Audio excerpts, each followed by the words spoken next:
안녕하십니까. 지금 이제 그 법원의 인사 속보가 뜬 게요. 수원지법의 그 11부 부장판사가 이제 그 바뀌었다. 이런 속보가 뜨고 있습니다. 판사가. 제가 계속 관심을 가지고 있었는데 11부의 그 신준우 부장판사 많이 다뤘죠. 신준우 부장판사가 이제 그 떠나기 전까지 어제 그저께까지 이제 그 뭐 살인범에 대해서 징역을 선고하고 이렇게 선고를 했거든요. 그 끝까지 그 신진우 부장이 재판을 어제 그저께까지 한 거예요. 그러고 나서 이제 그 사무분담을 하잖아요. 오늘 바로 이제 그 11부의 판사들이 3명이 다 바뀌었다. 근데 11부가 왜 중요하냐부터 말씀드리면, 왜 중요하냐. 이재명의 그 사건이 2건이나 있어요. 거기에 다 갔어요. 한마디로 대북 송금 사건도 거기 갔는데, 문제는 이제 그 경기도 벅하 이재명이가 1억 한 600만 원, 600여만 원입니다. 1억 600 몇십만 원이에요. 그 벅하 사건. 이것도 원래는 이제 그 단독으로 갔다가 합의보로 재배당이 됐어요. 근데 우연히 전자배당이 됐는데 11부에 합쳐진 거예요. 그 잘 된 거죠. 이재명이 그 배소연하고 하죠. 배소연하고 이제 앞으로 재밌을 겁니다.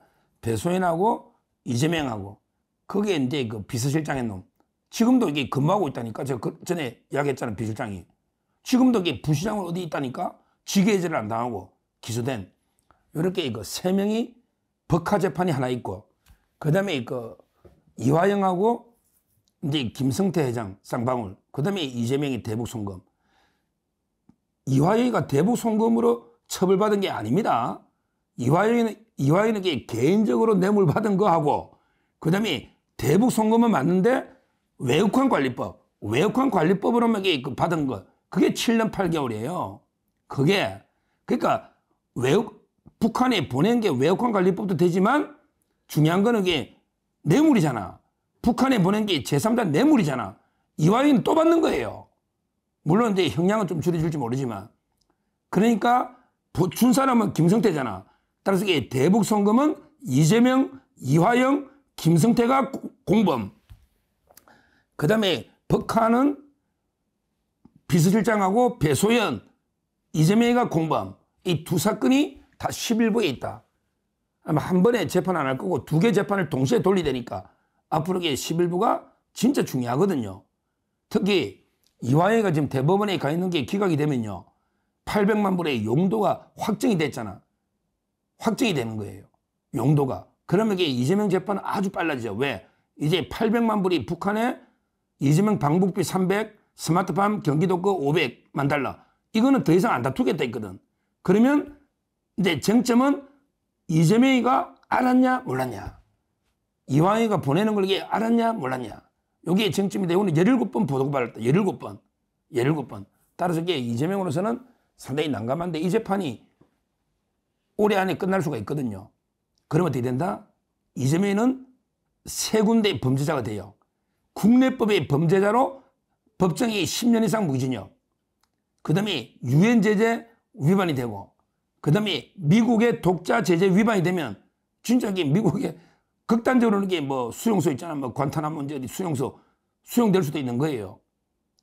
자산이 동결될 수도 있고요. 지금 미국의 트럼프는 이재명이 아마 치를 떨거든요. 우리 그 고든창 방송됐지 않습니까? 미국의 따라서 이게 아주 중요한 재판이다. 2가지 이재명 재판이 다 있고, 대북 송금이 올해 안에 결정날 가능성이 있고, 이거는 이게 엄청난 국제범죄이기 때문에 그래서 이제 중요하다. 원래는 신진우 부장이 했는데 기피 신청을 이화영이도 하다가 또 안 되니까 이재명이도 하다가, 그런데 신진우 부장이 고등법원을 옮겨가면서 결국 이제 그 기피 신청 각하됐잖아요. 신진우 부장이 떠났으니까. 이번에 판사가 3명 다 새로운 거예요. 원래 배석은요. 옛날에는 배석은 1년마다 바뀌고 부장은 2년마다 바뀌는 게 원칙이고, 지금 이제 개정이 돼서 배석은 2년, 부장은 3년 이렇게 좀 늘어났어요. 그게 맞죠. 따라서 이번에 그 판사 3명이 저는 바뀌었다. 근데 변론을 갱신하는 건 어려운 건 없어요. 이재명 재판은 이제 준비 절차만 그때 3번 했거든요. 그러니까 변호인들이 기록 복사 안 됐다고 막 계속 끌면서 시간만 끌었잖아요. 신진우 부장이 이렇게 시간 끈 처음 본다 했잖아요. 그러니까 신진우 부장이 있을 때는 준비 절차만 다 했고 변론이 안 됐기 때문에 변론 갱신할 것 없이 바로 그냥 재판이 이제 변론으로 들어갈 겁니다. 아마 3월 달에 첫 재판이 열리지 않을까 이렇게 예상이 되고, 자 그러면 이게 누가 받겠냐 이게 중요하잖아요. 신진우 부장만큼에게 저는 원칙 강단 있는 게 그 판사가 왔다고 저는 봅니다. 부장이 누구냐? 부장이 중요하니까 바로 이제 그 송병훈 부장판사입니다. 송병훈 이분은 저는 제2의 신진우다 이 정도로 그 평판이 괜찮아요. 저 판사들한테 좀 물어보면 이게 아주 원칙적인 소신 판사다. 송병훈 이렇게 그 평가를 일반적으로 합니다. 뭐 이게 어떤 판결을 내려 이분은 송병훈 기본적인 양력을 먼저 말씀드리고 평가를 말씀드리면 송병훈은 이제 그 1977년생입니다. 77년생.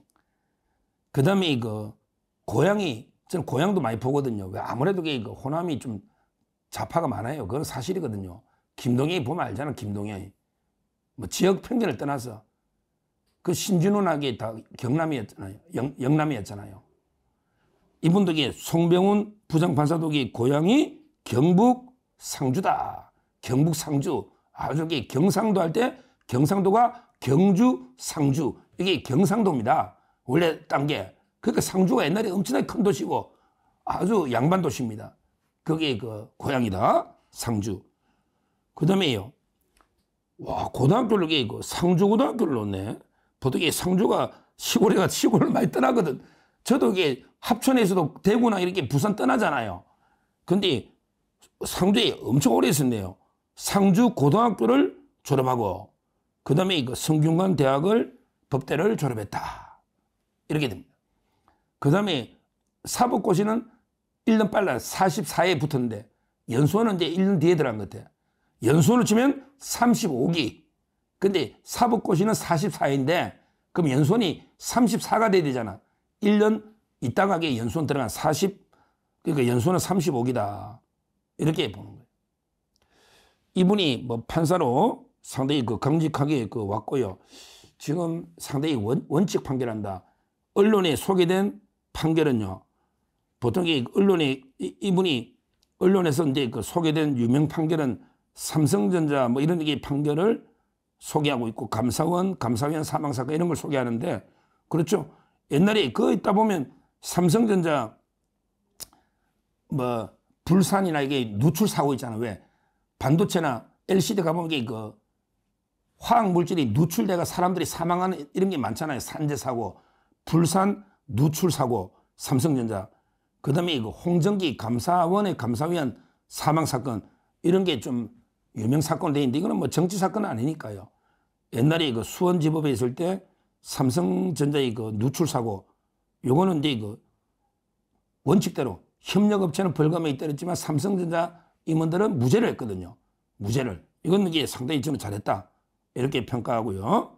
그 다음에 그 아까 감사원의 감사위원 스스로 그 스트레스로 극단적인 선택한 이걸 유족을 보훈 대상자로 인정했다. 이것도 상당히 잘했다 봅니다. 따라서 이제 이런 판결도 있고 제가 이제 그 물어본 거로는 주위에 그 물어본 거로 기수가 있거든요. 그 1년 선후배들 또 있기 때문에 물어본 거로는 평가가 상당히 좋다. 상당히 실력이 있고 원칙에 충실한 이런 판사다. 그래서 저는 신진우 판사만큼 이게 원칙대로 소신껏 할 거다. 왜? 아무데나 그거 배정 안 합니다. 수원에 법원장이 사무분담할 때 이재명 사건이 다 있는 거 알잖아. 그러면 거기에 진짜 어떻게 보면 군말 없이 제대로 해야 되잖아.